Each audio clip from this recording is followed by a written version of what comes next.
وہ کمرے میں اکیلے داخل نہیں ہوا تھا۔ سرخ گلابوں کی دل فریب خوشبو اس کے ساتھ کمرے میں داخل ہوئی اور اندر موجود لڑکی کے دل کی دھڑکنوں کو بے ترتیب کر گئی۔ اس کے نازک کلائی میں سجے ہوئے سرخ گلابوں کے گجرے اسے ہمیشہ سے ہی اس قدر پسند تھے کہ اس نے طے کر لیا تھا جتنی بھی شامیں اس کے ساتھ گزریں گی وہ سرخ گلابوں کے گجرے اس کی کلائی کی زینت بناتے ہوئے اسے اپنے سامنے بچھا کر تب تک دیکھتا رہے گا جب تک کہ یہ پھول مرجھاتے ہوئے اس کی خوبصورتی میں رکاوٹ کا باعث نہ بننے لگ جائے۔ اسے یوں لگتا تھا جیسے اس کے سامنے مرجھائے ہوئے پھول بے مطلب ہیں، وہ اس کی خوبصورتی میں خلل ڈالنے کا باعث بنتے ہیں، اسی لیے وہ چاہتا تھا کہ وہ لڑکی بھی تازہ گلابوں کی طرح مہکتی رہے جو صرف 2 دن پہلے اس کے کمرے میں اس کی دلہن بن کر آ چکی تھی۔ آئینے کے سامنے کھڑی وہ اپنے لمبے بالوں کو سلجھا رہی تھی جو لچکتے ہوئے بار بار اس کی کمر پر بکھر رہے تھے۔ عدیل کو اندر آتا ہوا دیکھ کر اس نے پلٹ کر اسے دیکھا جب وہ قدم قدم چلتی ہوئی اس کے بالکل قریب آ گیا۔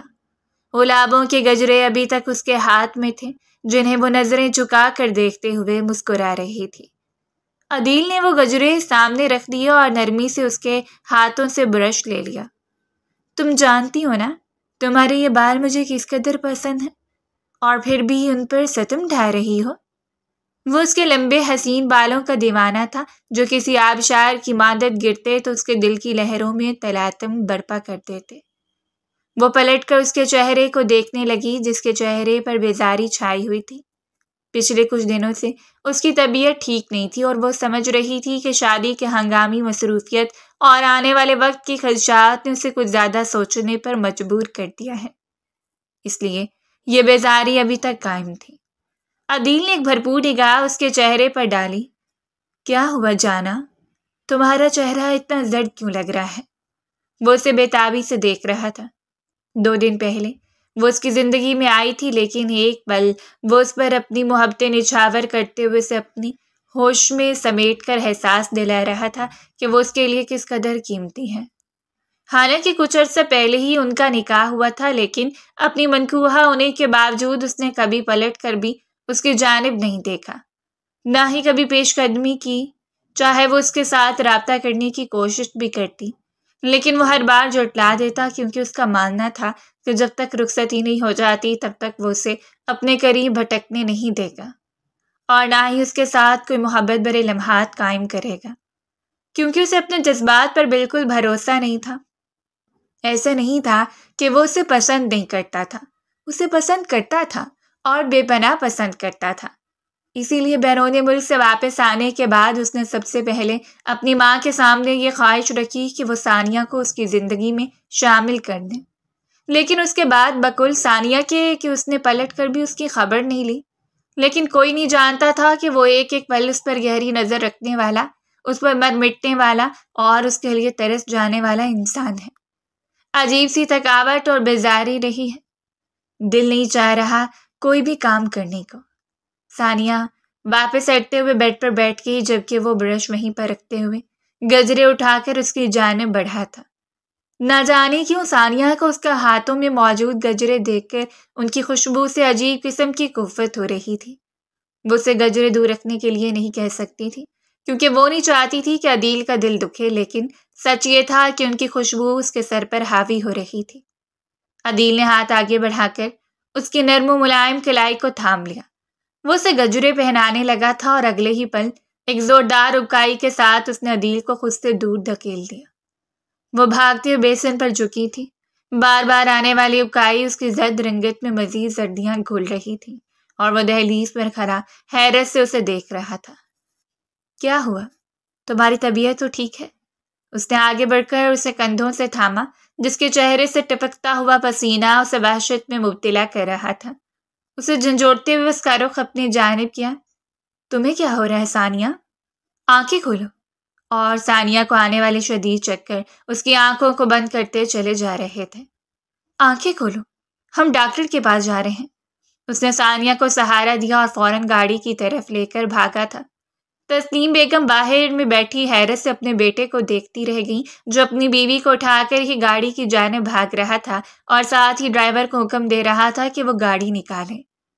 وہ بیرونی دروازے تک بھاگتی چلی آئیں، لیکن اس سے پہلے ہی وہ برق رفتاری سے گاڑی نکال کر لے گئے اور وہیں کھڑی رہ گئی۔ شاید اس کی طبیعت ٹھیک نہیں تھی۔ وہ موبائل کی جانب بڑھتے ہوئے پریشانی سے سوچنے لگی، عجیب جلد باز لڑکا ہے، انہیں بتایا بھی نہیں اور فوراً ثانیہ کو لے کر ڈاکٹر کے پاس چلا گیا۔ وہ ساتھ چلی جاتی۔ انہوں نے دوبارہ عدیل کا نمبر ڈائل کیا تھا، لیکن اس نے دوسری بار بھی کال اٹینڈ نہیں کی تو انہوں نے اس سے مزید پریشان کرنا مناسب نہیں سمجھا اور پھر خاموشی اختیار کر لی کہ وہ جلد سے جلد واپس آئے اور انہیں ثانیہ کی طبیعت کے متعلق بتائے۔ ڈاکٹر نے تفصیلی طور پر اس کا معائنہ کیا تھا۔ آپ کو پریشان ہونے کی ضرورت نہیں ہے، مجھے کچھ خدشات ہیں اس لیے میں نے ٹیسٹ کروا لی ہیں۔ رپورٹ تقریباً 1 گھنٹے میں آ جائے گی اور اس 1 گھنٹے میں میں نے یہ چھوٹی سی ڈرپ لگا دی ہے تاکہ ان کی طبیعت تھوڑی بحال ہو جائے۔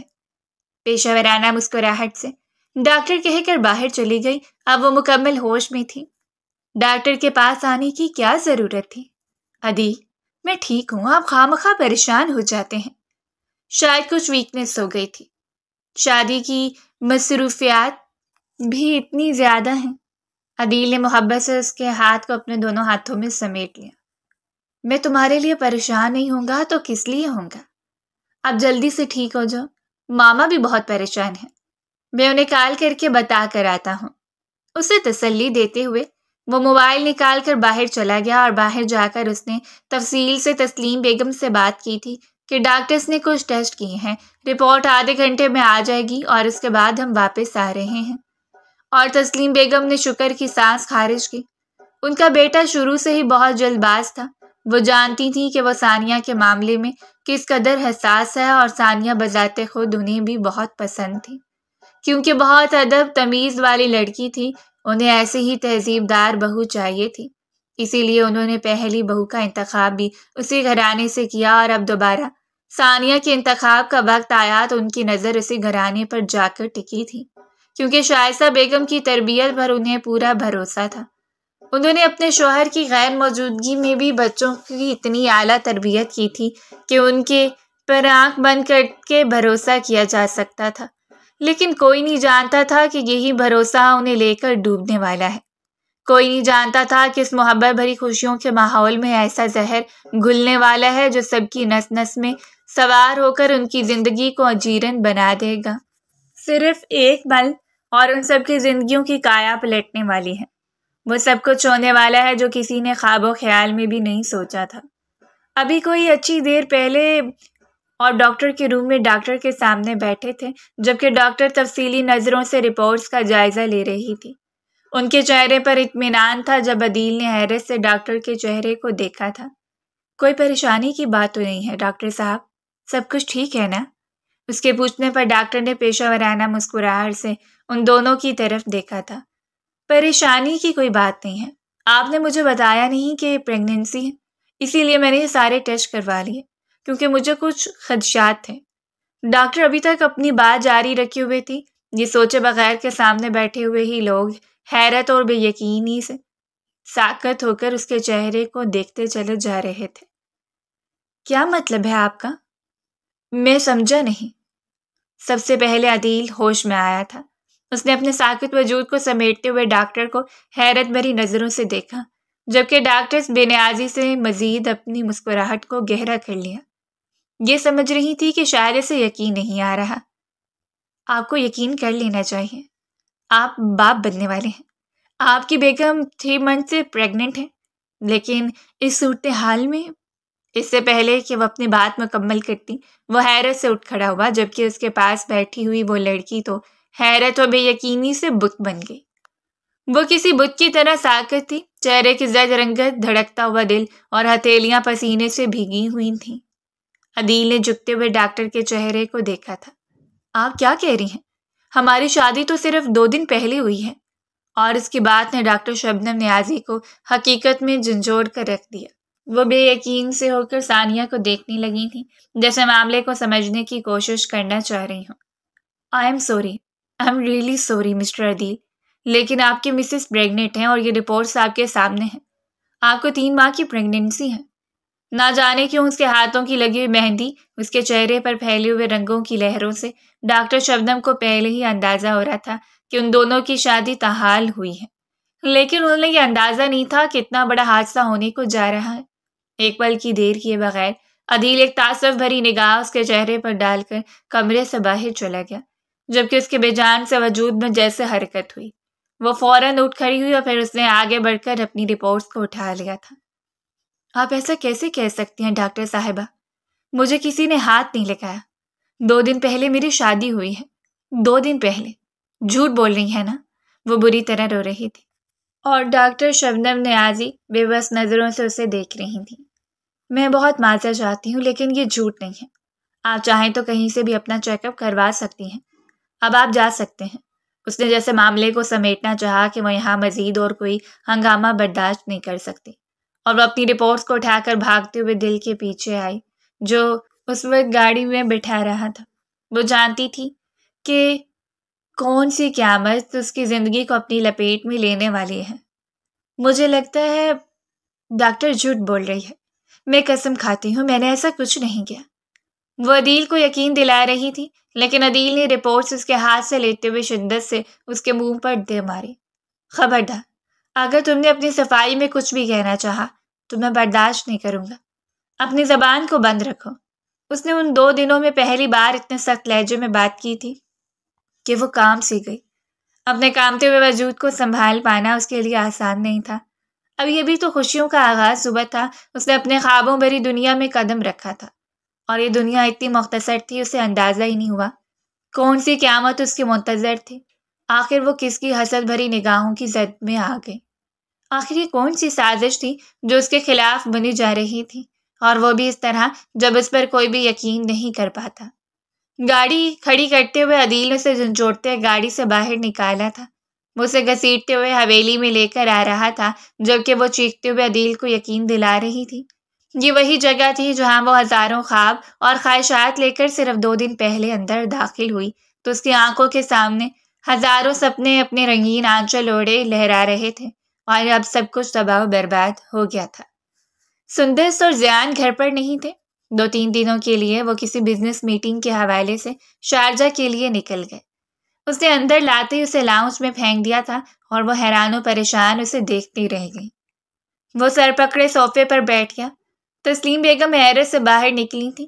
ملازمین بھی وہاں موجود تھے۔ اس کے چہرے کی رنگت بالکل غارت ہو چکی تھی۔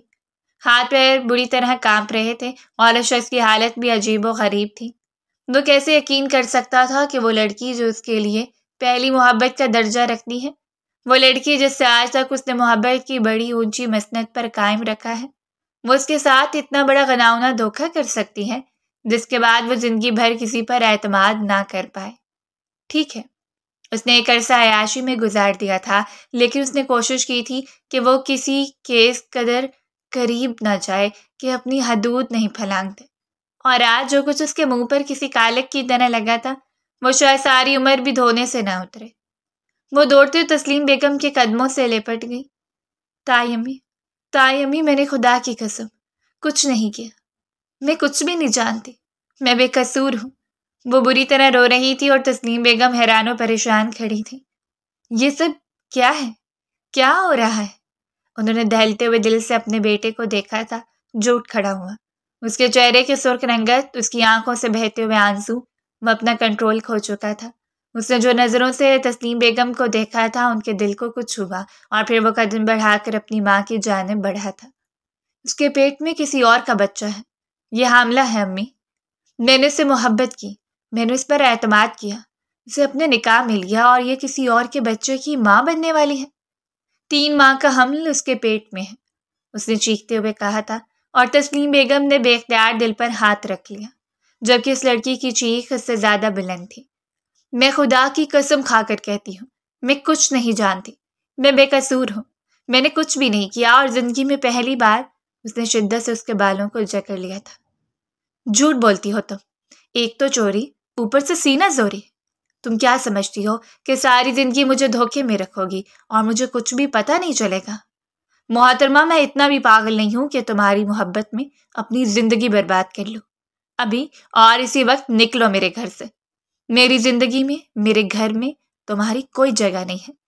اس نے دھکیلتے ہوئے اسے اپنے کمرے کی طرف بھیجا تھا تاکہ وہ اپنا سامان اٹھائے۔ تسلیم بیگم آگے بڑھی اور اس نے آگے بڑھ کر ان کا ہاتھ اپنے سر پر رکھ دیا۔ آپ اس معاملے میں نہیں آئیں گے۔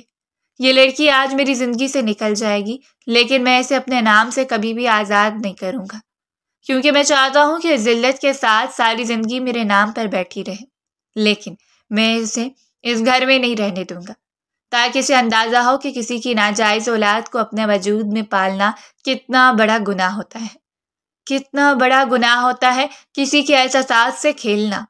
وہ پلٹ کر کمرے کی جانب بڑھنے لگا تھا جب تسلیم بیگم نے اسے سختی سے تھام لیا۔ وہ چلی جائے گی، میں اسے بھیجوں گی یہاں سے، لیکن تم اندر نہیں جاؤ گے، اس پر ہاتھ نہیں اٹھاؤ گے۔ تم تسلیم بیگم کیسے گوارا کر سکتی تھیں کہ ان کا بیٹا کسی عورت پر ہاتھ اٹھاتا، لیکن انہیں یہ بھی یقین ہے، آنا مشکل تھا کہ وہ لڑکی اس حد تک جا سکتی تھی۔ رپورٹ کو انہوں نے اٹھایا جبکہ ایک نظر اپنی ماں پر ڈال کر وہ گھر سے ہی باہر نکل چکا تھا۔ یہ جھوٹ نہیں تھا، رپورٹس پر سب کچھ واضح لکھا تھا۔ 3 ماہ کا حمل، وہ حاملہ ہے، ان کے بیٹے کی بیوی، معاشرہ ان کے بارے میں کیا بات کرے گا؟ وہ کس کو منہ دکھانے کے قابل نہیں رہیں گے، لیکن ان کے پاس اور کوئی راستہ نہیں تھا۔ اس نے منت سماجت کی لاکھ واسطے دیے، اپنے کردار کا یقین دلایا، لیکن کسی کو یقین دلانا اتنا آسان کام نہیں ہوتا، اور خاص طور پر اس وقت جب آپ کے پہلو میں کھڑا ہوا شخص آپ پر اعتماد کرنے کے لیے تیار نہ ہو۔ اس روز وہ چپ چاپ اس گھر سے نکل گئی تھی، اس شخص کی زندگی سے نکل گئی تھی، اس یقین کے ساتھ کہ وہ کبھی پلٹ کر اس کی زندگی میں نہیں آ پائے گی۔ وہ نہیں جانتی تھی کہ وہ کسی حادثاتی مصیبت کی زد میں آ گئی ہے، کسی کی بد دعا لگ گئی ہے یا نظر بد کا اثر، لیکن اس کی زندگی برباد ہو چکی تھی۔ عدیل خانزادہ ایک ایسا نام تھا جو اس کی دھڑکنوں پر رقم تھا، وہ شخص کے بغیر زندہ رہنے کا تصور بھی نہیں کر سکتی تھی۔ اور پیچھے تھا ہی کون؟ اس کی ماں، جو اب اس کے فرض سے سبکدوش ہو کر اپنی زندگی کو عزت سے گزارنے کا ارادہ رکھتی تھی، جو اب اپنے بڑھاپے میں ذلت کے سامنے سر اٹھا کر چلنے کے قابل نہیں رہے گی۔ اس روز اس دہلیز پر آ کر کھڑی ہو گئی۔ زیادہ دور نہیں تھا، اسی ہی گلی میں وہ دونوں گھر واقع تھے۔ اس کی ماں نے دروازہ کھولا اور وہ آگے بڑھ کر ان کے گلے سے لگ گئی۔ اس کے پاس بتانے کے لیے کچھ نہیں تھا۔ شائستہ بیگم تو حیرت اور بے یقینی کا شکار کھڑی رہ گئی۔ آخر ہوا کیا ہے؟ مجھے بتاؤ گی؟ میرا دل بے چین ہو رہا ہے۔ وہ خود اس کی حالت دیکھ کر رو دینے کو تھی، اور وہ وہیں فرش پر بیٹھ گئی۔ امی، میں برباد ہو چکی ہوں، میں تباہ ہو چکی ہوں، میں نہیں جانتی میرے ساتھ کیا ہوا ہے۔ اور شائستہ بیگم نے سختی سے اس کے کندھوں کو جھنجھوڑ ڈالا۔ مجھے بتاؤ، کیا ہوا ثانیہ؟ تم واپس کیوں آ گئی ہو؟ یہ سامان، یہ اس وقت تمہارا اکیلے آنا، تمہاری یہ حالت، ان کے دل کی بے چینی عروج پر تھی جب اس نے اپنی ماں کے سر پر وہ بم گرایا تھا جو اس ضعیفی میں وہ کبھی برداشت نہیں کر سکتی تھی۔ میں حاملہ ہوں امی، میرے پیٹ میں کسی کا بچہ، اور میں یہ تک نہیں جانتی کہ یہ بچہ کس کا ہے۔ اور شائستہ بیگم کا زناٹے دار تھپڑ اس کے چہرے پر پڑ کر اس کی زبان کو بند کروا چکا تھا۔ اس نے روتے ہوئے سر جھکا لیا۔ وہ بڑی شدت کے ساتھ رو رہی تھی، اور شائستہ بیگم تو خوفزدہ نظروں سے در و دیوار کو دیکھ رہی تھی، جیسے کہ سارا زمانہ اس بات کا گواہ بننے جا رہا ہو کہ اس لڑکی نے اپنے باپ کی عزت کو خاک میں ملا دیا۔ وہ اپنے تایا کی بہو بنی تھی۔ ابھی چند دن پہلے جس عزت کے ساتھ اسے رخصت کیا تھا، وہ اتنی ضلالت لے کر واپس لوٹی تھی، اور پھر اس گھر میں ایک احرام برپا ہو گیا۔ اس بری ماں نے سر پیٹ ڈالا تھا۔ اس کے پاس اور کوئی راستہ نہیں تھا۔ وہ بس اپنی بیٹی کے منہ کو دبوچتے ہوئے پوچھ رہی تھی کہ مجھے بتاؤ، تم نے یہ گناہ کس کے ساتھ مل کر سر انجام دیا ہے؟ لیکن اس کے پاس بتانے کو کچھ نہیں تھا، بس ایک جواب، اور حقیقت بھی یہی تھی۔ وہ نہیں جانتی تھی یہ بچہ کس کا ہے۔ بس اسے دھندلی سی وہ قیامت رات یاد تھی جیسے اس نے ایک برا خواب سمجھ کر اپنے خواب و خیال سے دور نوچ کر پھینک ڈالا تھا۔ اس نے یہی سمجھا تھا یہ ایک برا خواب تھا جو ایک بار کے لیے اسے ڈرانے آیا، اور بیدار ہو کر اس نے ساری تکلیف کو خود سے دور کر دیا۔ لیکن یہ اتنا آسان نہیں تھا۔ اس وقت وہ بند کمرے میں لیٹی چھت کو گھو رہی تھی، آنکھیں بوٹی کی طرح سرخ تھیں۔ المیہ یہ ہے کہ انسان رو رو کر بھی ہلکان ہو جاتا ہے تو اس کی آنکھوں آنسو خشک ہو جاتے ہیں، پھر وہ خشک آنکھوں آنسو دل میں بس تکلیف پیدا کرنے کا سبب بنتے ہیں۔ آنکھوں سے بہہ کر کبھی غم کو ہلکا نہیں کر سکتے، اور اس کے ساتھ بھی ایسا ہی ہو رہا تھا۔ اس رات کسی کا زہریلا لمس اسے اپنے وجود پر محسوس ہوتا رہا، لیکن اس میں اتنی ہمت نہیں تھی کہ وہ آنکھیں کھول کر اس برے خواب اور حقیقت کے درمیان فرق محسوس کر پاتی۔ کسی قیامت خیز تکلیف کو اس نے اپنے وجود میں اترتا ہوا محسوس کیا تھا۔ اس کی بے بس آنکھوں سے آنسو بہتے رہے، اور اگلی صبح کیا تھا؟ کچھ بھی نہیں۔ پورا کمرہ خالی تھا، اس کا پہلو ویران تھا، کچھ بھی نہیں تھا۔ اسے یوں لگا جیسے وہ عجیب و غریب سی خوشبو ابھی بھی اس کے بدن سے آ رہی ہو، جیسے ابھی بھی کسی کی گرفت اس کے احساسات کو بہکنے پر مجبور کر رہی ہو۔ پورے وجود میں درد کی لہریں اٹھ رہی تھیں، اور اس نے اپنی سرخ آنکھیں شائستہ بیگم کی طرف اٹھاتے ہوئے پوچھ لیا، امی، میرے پورے جسم میں درد کیوں ہے؟ مجھے ایسا کیوں لگ رہا ہے جیسے رات کچھ… اس میں اتنی ہمت نہیں تھی کہ وہ اپنی بات کو مکمل کر پاتی، اور شائستہ بیگم نے نرمی سے اس کے چہرے کو اپنے ہاتھوں کے پیالے میں لے کر اس کے چہرے پر ایک شفیق بوسہ دیا۔ بخار کا اثر ہے، ڈاکٹر صاحب نے کہا تھا کہ بخار تمہیں دماغی طور پر ڈسٹرب کر رہا ہے، اسی لیے بھی تم پوری رات عجیب سی خشی کے عالم میں رہی۔ میں دیر تک تمہارے پاس رہی جب تک کہ تمہاری طبیعت بحال نہیں ہوئی۔ اور اس نے سکون کا سانس لیا تھا، ایسے لگا جیسے کوئی برا خواب تھا جو اس کے وجود کو نوچتا رہا۔ اپنے وجود کو سمیٹ کر بستر سے نیچے اتر آئے۔ جب اس نے پلٹ کر اس انگوٹھی کو دیکھا تھا، اس نے حیرت سے وہ انگوٹھی اٹھا لی، آنکھوں میں سوالیہ پن اتر آیا۔ یہ انگوٹھی کس کی ہے؟ مردانہ ڈیزائن کی چاندی کی انگوٹھی؟ یہ اس کے ذہن کی معصومیت تھی یا جو بھی، لیکن وہ معاملات کو اتنا باریک بینی سے سمجھنے پر قائل نہیں تھے، اسی لیے اس نے انگوٹھی الماری میں رکھتے ہوئے پھر اکثر اس کے بارے میں فراموش کر دیا۔ تو کیا اس رات حقیقت میں کچھ ہوا تھا؟ مجھے کچھ یاد کیوں نہیں آ رہا؟ یا اللہ، آپ تو جانتے ہیں میں بے قصور ہوں، میں کچھ نہیں جانتی۔ میرے پروردگار، میرے پیٹ میں پلنے والا یہ گناہ کس کا ہے؟ آخر کون ہو سکتا ہے یہ شخص جس نے میری زندگی کو تباہ کر دیا؟ عادل، کاش آپ مجھ پر یقین کرتے، کاش ایک بار میری بات سن لیتے، مجھے اپنے کردار کو ثابت کرنے کا ایک موقع تو دے دیتے۔ اس کی آنکھوں سے ایک بار پھر وہ سیال بہنے لگا، جس سے سختی سے رگڑ کر اس نے آنکھوں کو بند کر لیا۔ اس کے پاس کوئی اپنا نہیں تھا، کوئی ایسا نہیں تھا جو اس پر یقین کر پاتا۔ اسے یقین تھا کہ زندگی کے باقی دن اسے بربادی کی نظر ہو جائیں گے، کیونکہ بربادی اب اس کے مقدر کا حصہ بن چکی تھی۔ یہ رات کا آخری پہر تھا، اور وہ اپنے کمرے کی بالکنی میں کھڑا تھا۔ شدید ٹھنڈی ہوا اس کے وجود سے ٹکرا کر اس کے وجود میں ارتعاش برپا کر رہی تھی، لیکن وہ پھر بھی ساکن کھڑا تھا، جیسے ندی میں بہتا ہوا پانی ایک پل کے لیے خاموش ہو جائے، جیسے ٹکراتی ہوئی لہروں کو کسی شدید بے چینی نے گھیرا ہو، اور وہ ساحل سمندر سے سر پٹک پٹک کر خود کو برباد کرنے پر تلی ہو۔ وہ میرے ساتھ ایسا نہیں کر سکتی۔ کیا اس کو اتنی فرصت تھی کہ وہ میرے بغیر کسی اور کے بارے میں سوچے؟ دماغ میں سوچوں کا ایک جال تھا۔ شدت سے اپنی سرخ آنکھوں کو مسلتے ہوئے اس نے سر جھکا لیا۔ دل کا درد اب ناقابل برداشت ہو چکا تھا۔ تو کیا یہ مکافات عمل تھا؟ یہ مکافات اس کے ساتھ دہرایا جا رہا تھا تاکہ اسے عیاشی کے دنوں کا وہ سیال خیال یاد آئے جو آج بھی اس کے وجود پر کبھی کبھی لرزہ طاری کر دیتا تھا۔ وہ وہی سکیاں، وہ گرم حدت بھری سانسیں، نازک لمس، عجیب و غریب احساس جس نے کتنے ہی دن اسے جھنجھوڑے رکھا۔ میرا دل چاہے جتنے بھی بہانے بازیاں کر لے، لیکن سچ یہ ہے کہ میں نے آج تک کسی کی عزت کے ساتھ نہیں کھیلا۔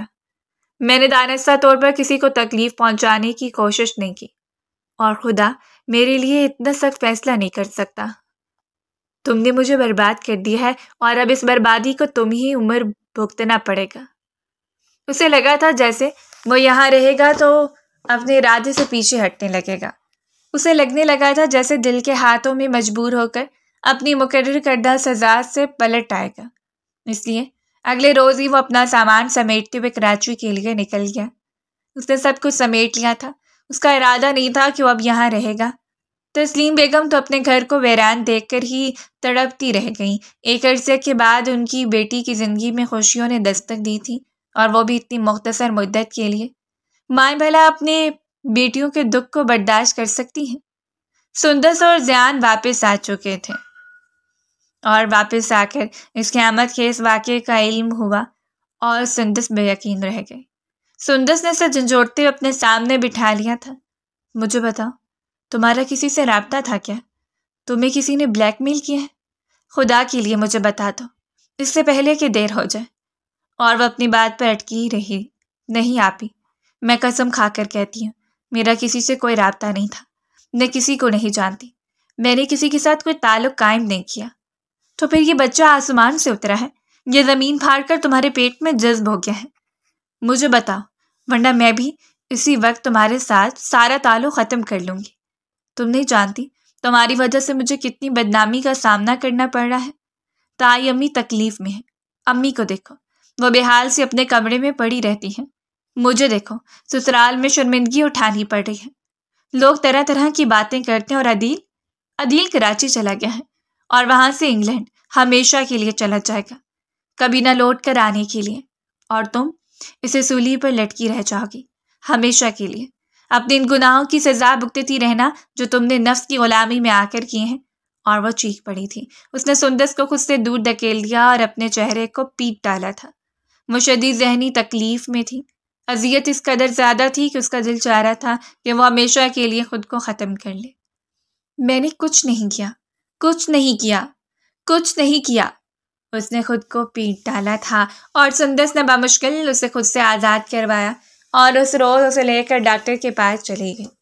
اس نے ڈاکٹر کے سامنے ساری مجبوری رکھ دی اور کہہ دیا تھا کہ اس کی بہن کے ساتھ کسی نے غلط حرکت کی ہے، انجانے میں صحیح، لیکن یہ گناہ ان کے مقدر میں لکھا جا چکا ہے، جو کہ اب ان کی زندگی میں ضلالت کا باعث بن رہا ہے۔ اگر آپ تھوڑا سا رحم کریں تو اس بچے کو ہم ابارٹ کروانا چاہتے ہیں۔ سندس نے اپنا مدعا ڈاکٹر کے سامنے بیان کر دیا، لیکن ڈاکٹر فوراً پیچھے ہٹ گئی۔ میں معذرت چاہتی ہوں، کوئی بھی ڈاکٹر یہ رسک نہیں لے گا۔ ان کے 3 مہینے ختم ہونے کے اور 4تھا مہینہ شروع ہونے والا ہے۔ اس کے ساتھ انہیں ویکنس اس قدر زیادہ ہے کہ اگر کوئی بھی غلط قدم اٹھانے کی کوشش کی تو ان کی جان کو بھی خطرہ ہے۔ اگلے دن وہ اسے ایک دوسری ڈاکٹر کے پاس لے کر گئی تھی۔ اس نے زیادہ رقم اس کی مٹھی میں دبا دی اور یہی التجا اس کے سامنے کی تھی۔ وہ تو بس کسی مردے کی طرح سر جھکا کر انجان بیٹھی تھی، جیسے اس کا کسی سے کوئی واسطہ ہی نہیں ہو۔ ڈاکٹر نے ایک رحم بھری نظر اس کے چہرے پر ڈالی اور معذرت کر لی۔ سب کو اپنی اپنی ریپوٹیشن کی فکر تھی۔ کوئی نہیں چاہتا تھا کہ اس کے نام پر حرف آئے، کوئی نہیں چاہتا تھا کہ اس کے ہاتھ مر جائے، یا پھر خدا چاہتا تھا کہ وہ وجود اس دنیا میں جنم لے، اور ایسا ہی ہوا۔ 1 ہفتے کے اندر وہ سارے انتظامات کروا کر بیرون ملک واپس چلا گیا، اور اس کے ساتھ وہ آخری امید بھی ختم ہو گئی کہ وہ اسے معاف کر دے گا، اس کی زندگی میں اس پر یقین کر کے اسے واپس لے آئے گا۔ سو وہ اپنے گھر کی ہو کر رہ گئی۔ ہر طرح سے دباؤ تھا، سوسائٹی، رشتہ دار، قبل وقت بچے کی پیدائش، لوگ اتنے بھی انجان نہیں تھے۔ وہ چاہے لاکھ بہانے بازیوں پر اتر آتے، لیکن لوگوں کو 2 نہیں 4 آنکھیں ہوتی ہیں۔ کوئی بھی کسی کی بات پر یقین نہیں کرتا، اور ان کے ساتھ بھی ایسا ہی ہوا تھا۔ لوگوں نے طرح طرح کی باتیں بنانا شروع کر دی۔ شائستہ بیگم نے گھر سے نکلنا چھوڑ دیا تھا۔ تسنیم بیگم نے ان کے ساتھ رابطے ختم ہو کے رہ گئے تھے۔ زیان سندس کو ہمیشہ طنز بھری نظروں سے دیکھتا تھا۔ ان دونوں کے درمیان شدید محبت کے باوجود رشتہ خراب ہونے لگا تھا، حالانکہ وہ دونوں ایک عرصے سے ایک دوسرے کے ساتھ محبت بھرے بندھن میں تھے۔ اللہ نے انہیں ایک بیٹی سے بھی نوازا تھا جس کی عمر 9 سال تھی۔ دونوں ایک دوسرے سے بے حد محبت کرتے تھے۔ سندس صرف عدیل کی بڑی بھابھی تھی، بلکہ اس کے لیے ایک بہترین دوست کی حیثیت رکھتی تھی۔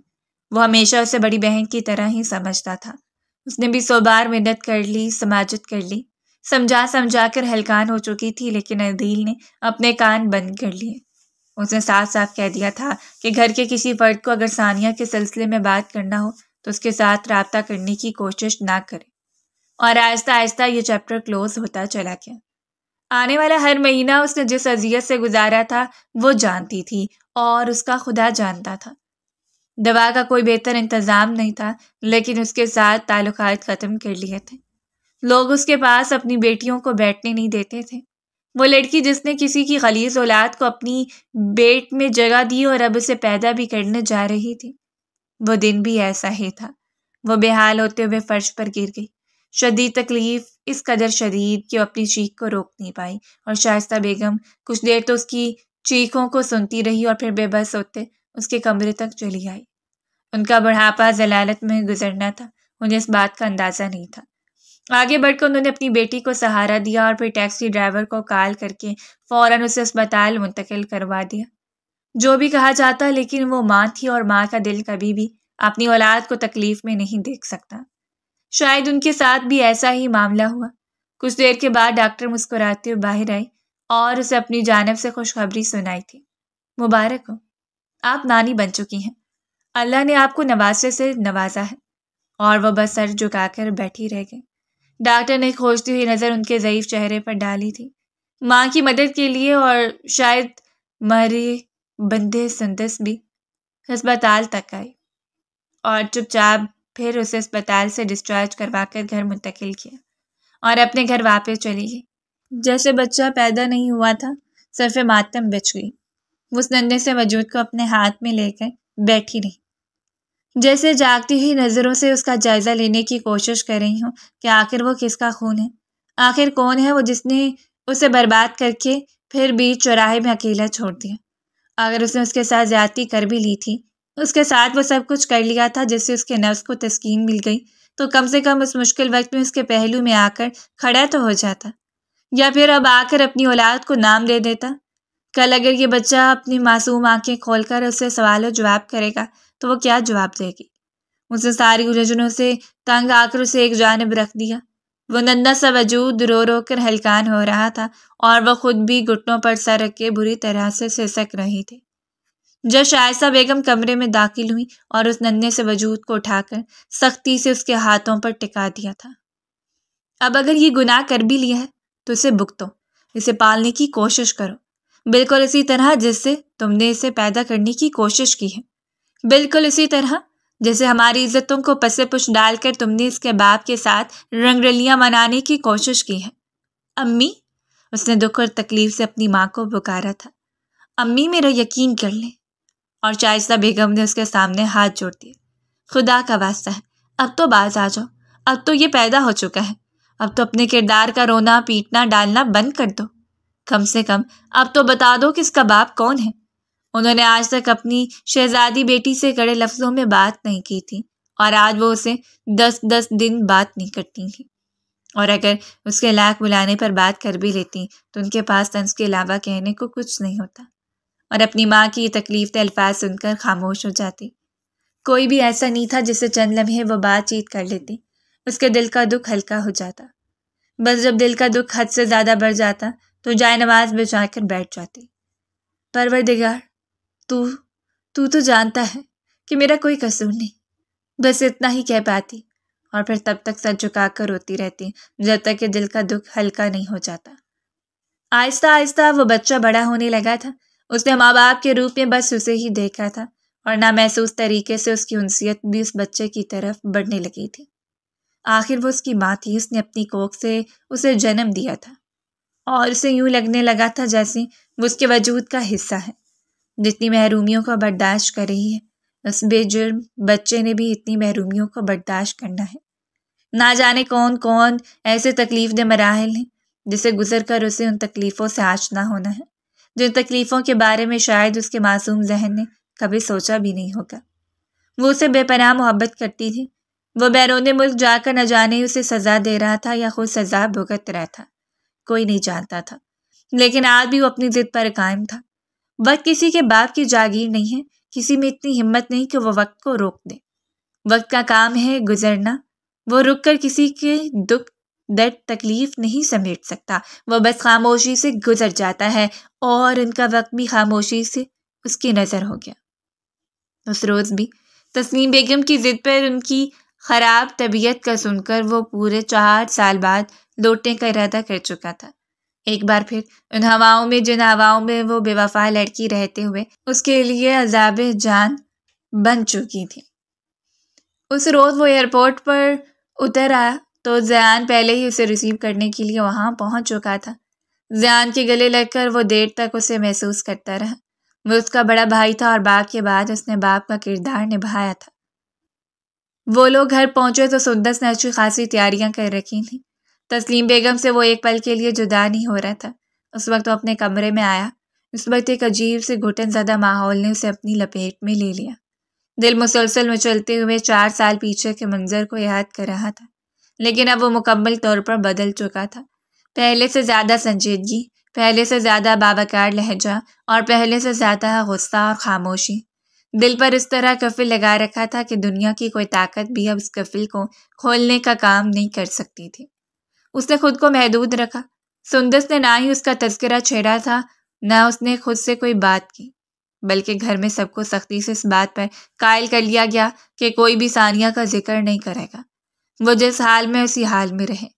شائستہ بیگم اس گھر میں آ سکتی ہیں، لیکن ثانیہ کو اجازت نہیں تھی کہ وہ پلٹ کر اس گھر کی جانب دیکھتی بھی۔ ویسے بھی اس کی جس قدر بدنامی ہو چکی تھی، اس نے خود کو ایک کمرے تک محدود کر لیا تھا۔ اس کی زندگی صرف اور صرف حنان تک محدود رہ گئی۔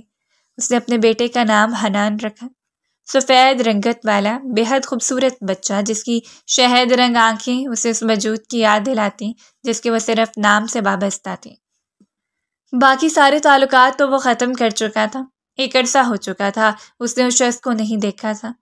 وہ جس طرح باتیں کرتا، جس طرح ہنستا مسکراتا، حنان میں اسے بالکل اس کی جھلک نظر آتی۔ اس بچے کو معاشرے نے جتنی نفرت کا نشانہ بنایا، اسے ماں سے اتنی محبت ملی تھی۔ وہ اپنے بیٹے سے شدید محبت کرتی تھی کیونکہ جانتی تھی کہ وہ بھی اس کی طرح بے قصور ہے۔ اسے عدیل کے واپس آنے کا علم ہو چکا تھا، لیکن بےتاب دھڑکتے ہوئے دل کے علاوہ اس کے پاس کوئی راستہ نہیں تھا کہ وہ اس کی ایک جھلک بھی دیکھ پاتی۔ اس روز وہ زیان کے ساتھ آفس کا چکر لگانے کے لیے گیا اور زیان جب ایک میٹنگ میں بزی ہوا تو وہ گھر کے لیے نکل آیا۔ گاڑی گھر کی جانب موڑتے ہوئے اچانک آنے والی بس سے ٹکراتے بچی بے دہانی میں خیال سے اس نے نہیں رکھا تھا اور بس ڈرائیور کو فوراً بریک لگانا پڑی۔ گاڑی روک کر وہ فوراً باہر نکلا۔ بچوں کی چیخیں، شاید اچانک بس رکنے کی وجہ سے توازن بگڑ چکا تھا اور چیختے ہوئے وہ خوفزدہ بچے اسے دکھ میں مبتلا کر رہے تھے۔ بس کے اندر گرے ہوئے چھوٹے سے بچے کو اس نے اٹھا کر سیدھا کیا۔ وہ شاید چند دن پہلے ہی سکول جانا سیکھا تھا، اسی لیے کچھ زیادہ ہی خوفزدہ تھا۔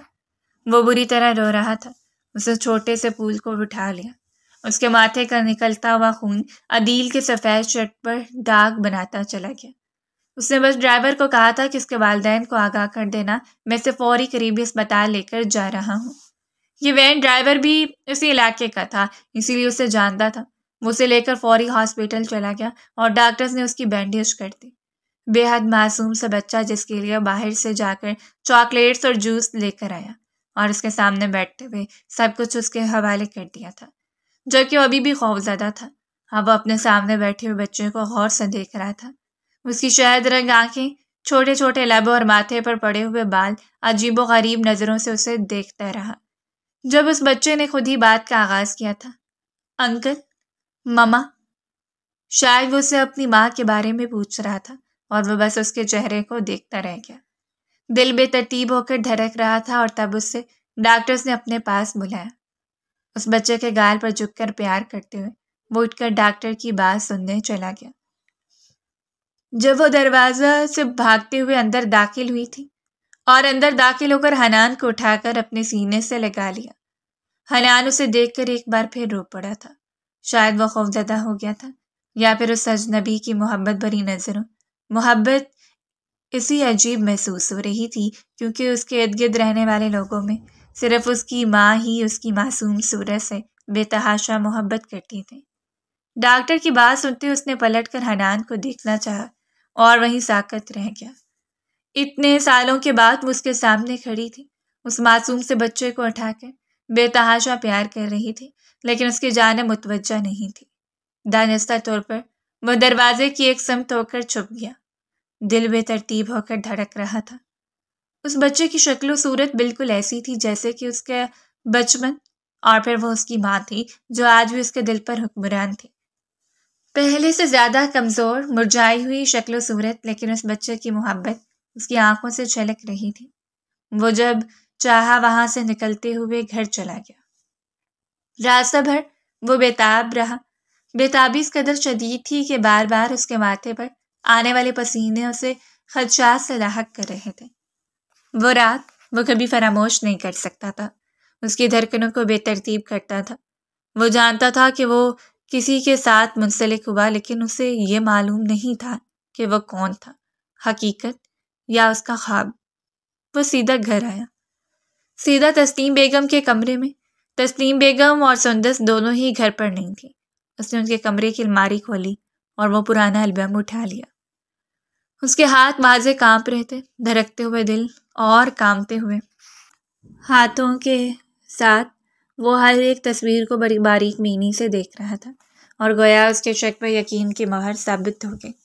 وہ بچہ ہو بہو اس کی جیسی شکل و صورت رکھتا تھا، اور پھر اس کی التجائیں، اس کی چیخ و پکار اس کے کانوں میں عجیب سی وحشت برپا کر رہی تھی۔ میں قسم کھا کر کہتی ہوں، میں نہیں جانتی یہ بچہ کس کا ہے۔ میں نے کسی کے ساتھ کچھ بھی نہیں کیا۔ آخر ایسا کیسے ہو سکتا تھا؟ اسے وہ رات یاد تھی، وہ رات جب پہلی بار فارم ہاؤس پر اس نے جی بھر کر پی، کیونکہ ایسا شہرازی اس کا دوست تھا اور شہرازی نے پھر اسے چیلنج کیا تھا۔ یہ پہلی مرتبہ تھا۔ شہرازی اسے دروازے پر چھوڑ کر گیا، لیکن یہ اس کے چچا کا دروازہ تھا۔ اس کے اور چچا کے گھر کی چھت منسلک تھی، لیکن دونوں کے گھر علیحدہ تھے۔ اسے یاد تھا اس رات وہ چچا کے گھر گیا، لیکن پھر اسے یاد نہیں تھا کب وہ اپنے گھر آ گیا۔ نشے میں شاید اسے کسی بھی بات کا ہوش نہیں رہا اور اب دل کی بے چینیاں عروج پر تھیں۔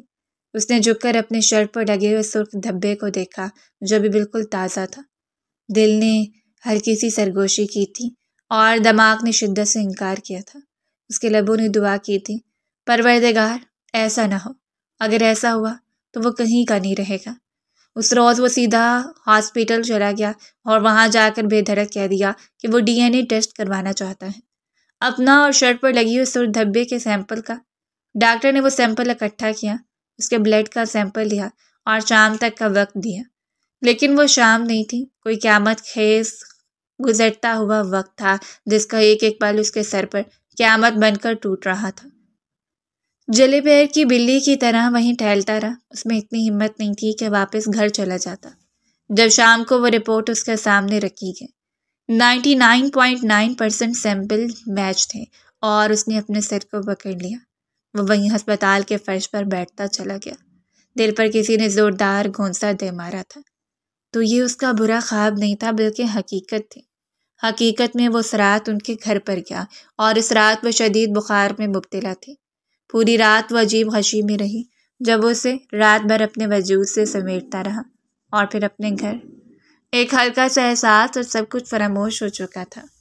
رات دیر تک اس کا ارادہ نہیں تھا کہ وہ گھر واپس پلٹ کر جائے۔ آہیں، سسکیاں، کسی کی فریادیں اس کے کان میں زہر گھول رہی تھیں۔ یا اللہ، مجھ سے اتنی بڑی غلطی ہو گئی۔ اس نے روتے ہوئے سر اسٹیئرنگ پر رکھ دیا۔ اب اسے اس حقیقت کا سامنا کرنا تھا۔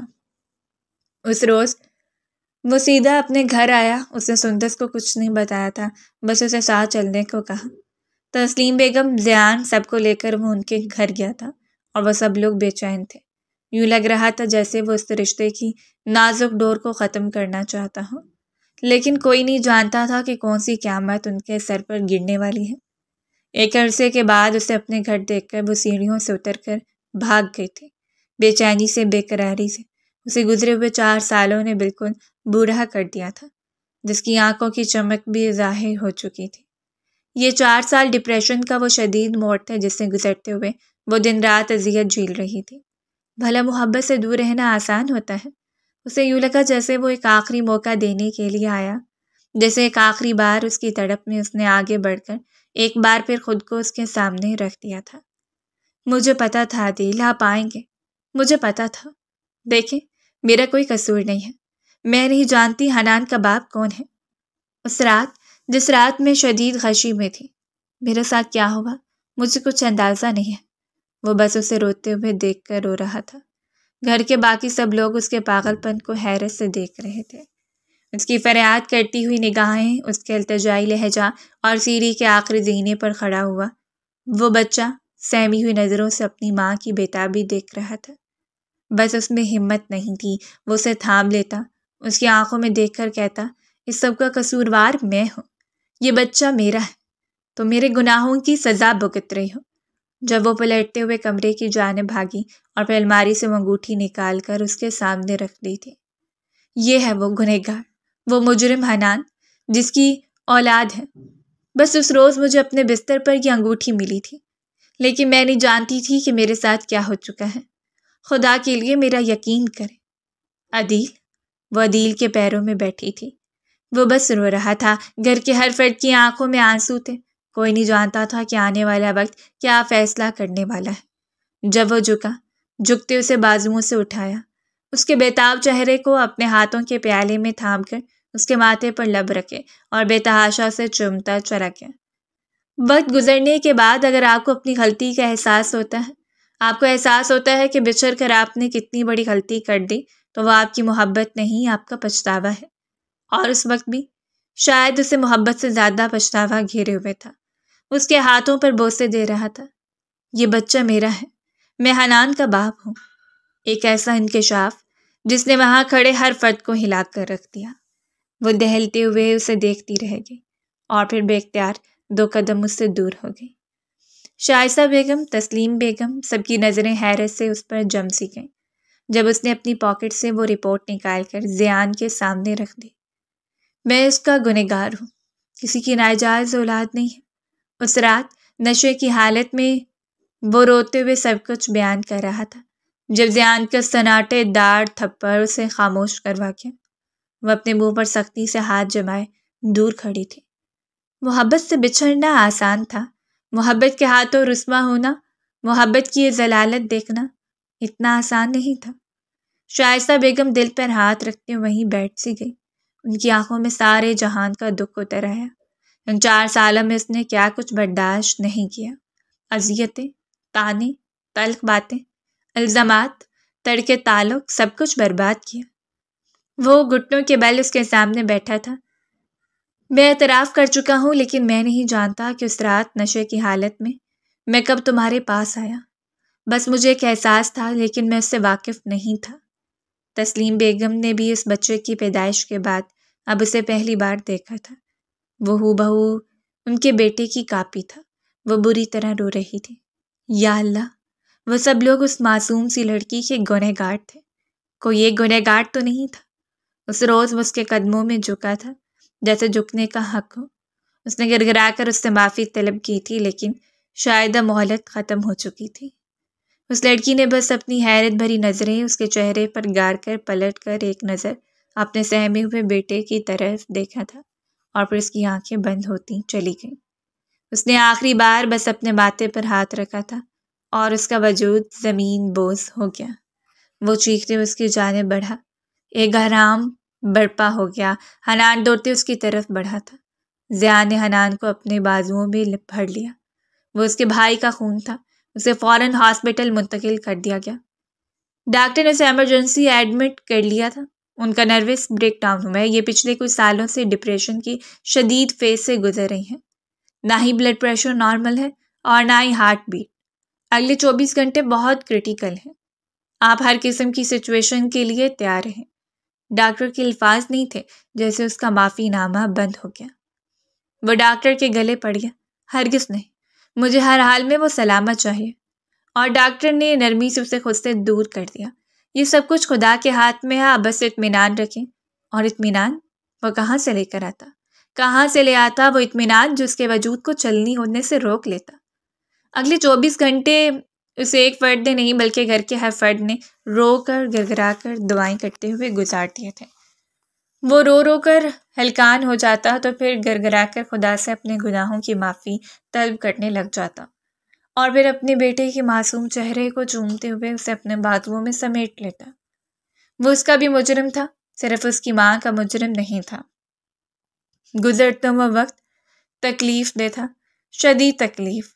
نا امید تھے۔ ان کا کہنا تھا کہ مریضہ نے جیسے اپنے جینے کی امید ہی چھوڑ دی ہو، جیسے اسے یقین ہو کہ اس کا بیٹا محفوظ ہاتھوں میں آ گیا۔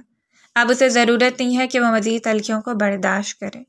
وہ جس کے لیے زندہ تھی، جس کے سہارے جی رہی تھی، جسے وہ صرف اپنا مانتی تھی، اس میں بھی حصے دار نکل آیا، اور حصے دار بھی وہ دشمن جان جس نے اس کی قسمت کو ذلالت میں تبدیل کر دیا۔ اس نے سر اٹھا کر روتی ہوئی آنکھوں سے باہر آتے ڈاکٹرز کو دیکھا تھا۔ اس کی آنکھیں دھندلی ہو رہی تھیں۔ وہ رگڑ کر لڑکھڑاتے ہوئے قدموں سے ڈاکٹر کی جانب بڑھا۔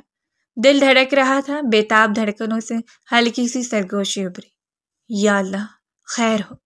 لیکن ہر بار ایسا نہیں ہوتا جیسا ہم چاہتے ہیں۔ ہر کہانی کا کردار ہم اپنی ترتیب سے نہیں بنا سکتے۔ کچھ فیصلے ہو چکے ہوتے ہیں اور ان فیصلوں کو تسلیم کرنا پڑتا ہے۔ ڈاکٹر نے ہاتھ بڑھا کر اس کے کندھے پر ہاتھ رکھا تھا۔ اس نے ڈاکٹر کا جھکا ہوا سر دیکھا اور پھر اس کے لبوں کی اجنبی "I'm sorry, she is no more" جیسے آسمان اس کے سر پر گر پڑا، جیسے سارا جہان ساکت ہو گیا۔ زیان نے اسے تھام لیا تھا۔ وہ چیخا اتنی شدت کے ساتھ کہ اس کا حلق پھٹ جائے۔ اس نے آسمان سر پر اٹھا لیا تھا۔ حقیقت اتنی زہر آلود تھی کہ وہ اس حقیقت کو تسلیم نہیں کر سکتا تھا۔ زیان اسے سمیٹتے اطمینان دلانے کی کوشش کر رہا تھا، لیکن بھلا یہ سب کچھ آسان تھا؟ اس نے اس لڑکی کو اس وقت کھو دیا جب اسے معلوم ہو گیا کہ اسے پانے کا حق رکھتا ہے۔ خدا کے فیصلوں کے سامنے کسی کا زور نہیں چلتا۔ جو فیصلے لکھ دیے جاتے ہیں پھر انہیں تسلیم کرنا پڑتا ہے۔ چیختے تڑپتے روتے اس نے اسے سپرد خاک کر دیا تھا، اور پھر اس کی قبر پر کتنی دیر سر رگڑ کر روتا رہا۔ مجھے معاف کر دو ثانی، میں تمہارا گنہگار ہوں، مجھے معاف کر دو، صرف ایک بار تو آنکھیں کھول کر میری حالت دیکھو۔ لیکن اگر آنکھیں موندنے والے آنکھیں کھول کر اپنے پیچھے بے تاب تڑپتے ہوئے لوگوں کو دیکھیں تو اپنے جانے کا ارادہ ہی ترک کرتے ہیں۔ جو منہ موڑ کر چلے جاتے ہیں ان کے واپس آنے کی ساری امیدیں ترک کر دیا کریں۔ وہ بس ہمارے حصے میں تڑپنا، سسکنا اور آہیں بھرنا چھوڑ دیتے ہیں، کیونکہ اس فیصلے کے جج وہ خود نہیں ہوتے کہ اپنی مرضی سے اس فیصلے کو تبدیل کر دیں۔ شاید ان کا بھی دل دھڑکتا ہو، وہ بھی ہم سے ملنے کو بے تاب ہو، لیکن انہیں ایسے فیصلوں نے باندھ کر رکھا ہوا ہے جن میں ترمیم نہیں کی جا سکتی۔ وہ اسے ہمیشہ کے لیے ضمیر کے پچھتاوے میں چھوڑ کر چلی گئی تھی۔ اسے اگر ساری دنیا بھی لعنت و ملامت کرتی، ہر کوئی اسے ترک و تعلق کر دیتا، تو بھی اس نے لوٹ کر نہیں آنا تھا، اور اگر وہ ہر ایک سے گڑگڑا کر معافی مانگتا، اپنی زندگی کا دوبارہ آغاز کر لیتا، تب بھی اس نے لوٹ کر نہیں آنا تھا۔ لیکن اس کا فیصلہ بھی سخت تھا۔ اس نے اس لمحے فیصلہ کر لیا تھا۔ زندگی اس روز ختم ہو گئی جس روز ثانیہ عدیل خانزادہ کی سانسیں تھم گئی۔ اس کی رکی ہوئی زندگی کے ساتھ اس نے اپنی زندگی کو روک دیا تھا، تب تک جب تک کہ وہ موت کا فرشتہ اس کے سامنے آ کر باہیں نہ پھیلاتے، جس روز وہ اس کی مسکراتی روح کو اپنی جانب آتا ہوا نہ دیکھ لے۔ اس نے سب کچھ چھوڑ دیا تھا، وہ گھر، وہ رشتے، یہاں رہنا، یہ سب کچھ برداشت کرنا صرف ثانیہ کی ہمت اور بہادری تھی۔ وہ اتنا بہادر نہیں تھا۔ اپنے بیٹے کو لے کر وہ ایک بار پھر بیرون ملک ان فضاؤں کے سپرد ہو گیا جو ظالم بن کر جوانیاں نکل جاتی ہیں، جو مجبوریوں کی بیڑیاں قدموں میں ڈال کر نہ جانے کتنی ماؤں کے لال نکل گئی۔ کبھی کبھی فیصلے قسمت پر چھوڑ دیا کریں، ہر ایک کی غلطی پر جج نہ بن جایا کریں۔ اپنے گریبان میں جھانکیں، آپ کسی کو سزا دینے کا حق نہیں رکھتے، کیونکہ سزائیں کہیں اور منتخب کی جاتی ہیں۔ اگر آپ کو ہماری آج کی سٹوری پسند آئی تو اپنا فیڈ بیک دینا مت بھولیں، اور ہمارے چینل کو لازمی سبسکرائب کریں۔ شکریہ۔